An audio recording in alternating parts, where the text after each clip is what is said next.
Today's video is about Cleopatra, the last pharaoh of Egypt. Born in 69 BC to the illustrious Ptolemaic dynasty, Cleopatra's life was steeped in royal privilege from the start. She was a child of Alexandria, a city renowned for its cultural and intellectual prowess, and this was reflected in her upbringing. Cleopatra was not an ordinary royal. She was a scholar, versed in various disciplines of knowledge. Her education was exceptional, even for a princess. She was taught by the finest tutors in Alexandria, learning everything from politics to philosophy, mathematics to medicine. But perhaps the most remarkable aspect of her education was her mastery of languages. Cleopatra was a polyglot.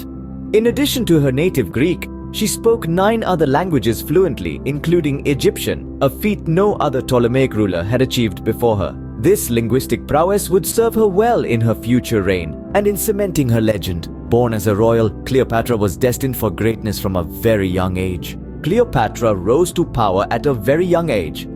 The stage was set for a young, dynamic, and determined woman to take the helm of one of the ancient world's most powerful realms. Sharing the throne with her father, Ptolemy XIV, Cleopatra began her journey in the world of politics and power. It was a period of co-rule, a time when the young princess learned the ropes from her seasoned father. This joint reign, however, was not to last. With the passing of Ptolemy XIV, Cleopatra found herself in a position of supreme power, but not unchallenged. Her brothers, Ptolemy XIII and Ptolemy XIV, both sought to share the throne as per the tradition of the time. But Cleopatra was not one to share power lightly. She was caught in a web of political intrigue, a web that only grew more complex with the arrival of a certain Roman general. Julius Caesar, one of Rome's most powerful men, had his own interests in Egypt and its throne. Cleopatra, with her wit and charisma, saw an opportunity in this. She sought his alliance, turning a potential adversary into a powerful ally. Politics in the ancient world was a game of chess, and Cleopatra was proving to be a master player. The political intrigue that unfolded was nothing short of a saga. Power plays, alliances, betrayals. The young queen navigated through it all with a deft hand. Her relationship with Julius Caesar was more than just an alliance. It was a strategic move that would secure her position on the throne. This was not a simple ascension to power. It was a complex dance of politics and power, a dance that Cleopatra led with grace and skill.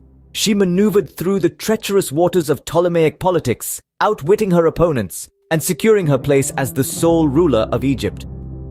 With political savvy and charisma, Cleopatra secured her position as the sole ruler of Egypt.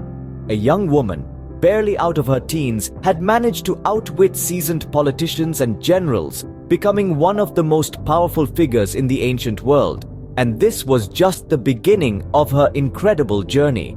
Cleopatra's reign was marked by her alliances with powerful Roman leaders. A significant part of her rule revolved around her relationship with the Roman statesman Julius Caesar.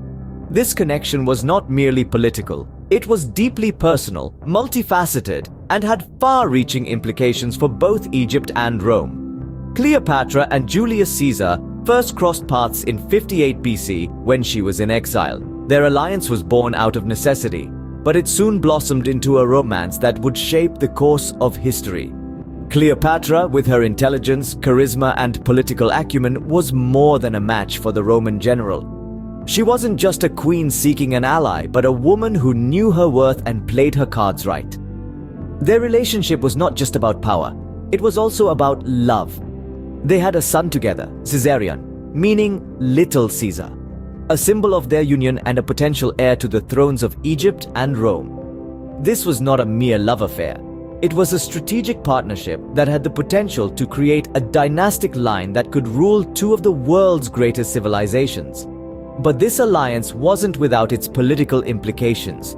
For Rome, it was controversial. Some viewed it as a threat, a sign of Caesar's ambition to become a monarch, a concept alien to the Roman Republic. For Egypt, it was a necessary alliance, one that could secure Cleopatra's throne and keep Egypt independent amidst the growing power of Rome. This relationship also changed the dynamic between Rome and Egypt. It placed Egypt in a more advantageous position, giving it a stronger bargaining chip in its dealings with Rome. It also opened up opportunities for cultural exchange, influencing art, architecture, and literature in both civilizations. Cleopatra's alliance with Caesar was a strategic move that enhanced her power and influence. It was an alliance that transcended politics and romance, shaping not only their personal lives but also the destinies of two powerful civilizations. After the assassination of Caesar, Cleopatra formed another powerful alliance. This time, her allegiances shifted towards Mark Antony, a Roman general and part of the Second Triumvirate ruling Rome in the power vacuum left by Caesar's death. Cleopatra and Mark Antony's relationship was not just a political alliance, but also a personal one, marked by passion and shared interests. They found in each other not just political allies, but also companions. Their relationship was a complex blend of love, lust, and a mutual desire for power. This alliance resulted in the birth of 3 children, further solidifying their bond. Their children, Alexander Helios, Cleopatra Selene, and Ptolemy Philadelphus, represented a merging of Roman and Egyptian bloodlines, a testament to their parents' ambition to create a new dynasty that would rule over a vast empire. However, their dreams were not to be so easily realized. They faced a formidable opponent in Octavian, later known as Augustus, who was Caesar's adopted son and heir. Octavian saw Antony's relationship with Cleopatra as a betrayal of Rome and used this sentiment to turn the Roman Senate and the people against Antony. The tension between these powerhouses culminated in the Battle of Actium, a decisive conflict that marked a turning point in the history of Rome and Egypt. Cleopatra and Antony's forces were defeated, leading to their downfall. The Battle of Actium did not just signify a military defeat, but it also marked the end of the Hellenistic period and the start of Roman domination in the Mediterranean. Despite their defeat, the alliance of Cleopatra and Mark Antony was a significant chapter in the life of the last pharaoh of Egypt. Their story, marked by passion, power, and ultimately tragedy, remains one of the most captivating tales in history. Their legacy continues to inspire and captivate us even 2,000 years later. Cleopatra and Mark Antony's alliance, though ultimately unsuccessful, marked a significant chapter in her life and reign. Their love story, intertwined with their political ambitions, continues to be a subject of fascination and intrigue, a tale of love and power in the ancient world. Cleopatra's reign came to a tragic end.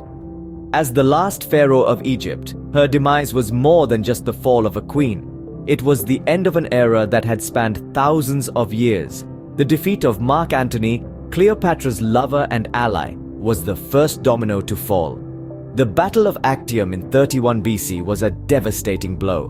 With Antony's forces defeated by Octavian, the future of Cleopatra's reign was hanging by a thread. Antony, in the throes of despair, took his own life, leaving Cleopatra alone in the face of impending doom. Octavian, now unchallenged, set his sights on Egypt. With Antony gone, Cleopatra was captured and brought to Rome. Here, she was paraded as a trophy, a symbol of Octavian's victory, her royal dignity stripped away. Yet even in these dire circumstances, Cleopatra's spirit remained unbroken. She refused to be paraded in Octavian's triumph, choosing instead a path that has been shrouded in mystery and intrigue for centuries. Cleopatra's death, said to be by a self-inflicted snakebite, remains one of history's most enigmatic endgames. Was it an act of defiance, a refusal to live as a captive, or simply the last act of a queen who had lost everything? We may never know. Her death marked the end of the Ptolemaic dynasty. Egypt, a land that had known the rule of the pharaohs for millennia, was now under Roman rule. The Egypt of the pyramids, of the Sphinx, of the Nile, entered a new chapter. The land of the pharaohs was no more. Cleopatra's death, tragic as it was, marked the end of an era. It was the final act in a play that had been in progress for thousands of years, the end of the age of pharaohs, the beginning of a new epoch under the Romans. With Cleopatra's death, the era of the pharaohs came to an end. The last pharaoh had fallen, and with her, an era that had stretched across millennia. It was the end of a time when gods walked among us, when the Nile dictated life and death, and when pharaohs ruled the land of the pyramids. Cleopatra left behind a powerful legacy. In the annals of history, her name resonates as a symbol of power, beauty, and political acumen. The last pharaoh of Egypt, she ruled with a charisma that transcended time and geography, leaving an indelible mark on the world. Cleopatra's influence extends far beyond her reign.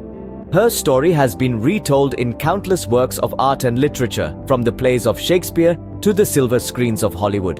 Her image has been immortalized in sculptures and paintings, her life serving as a source of inspiration for generations of artists.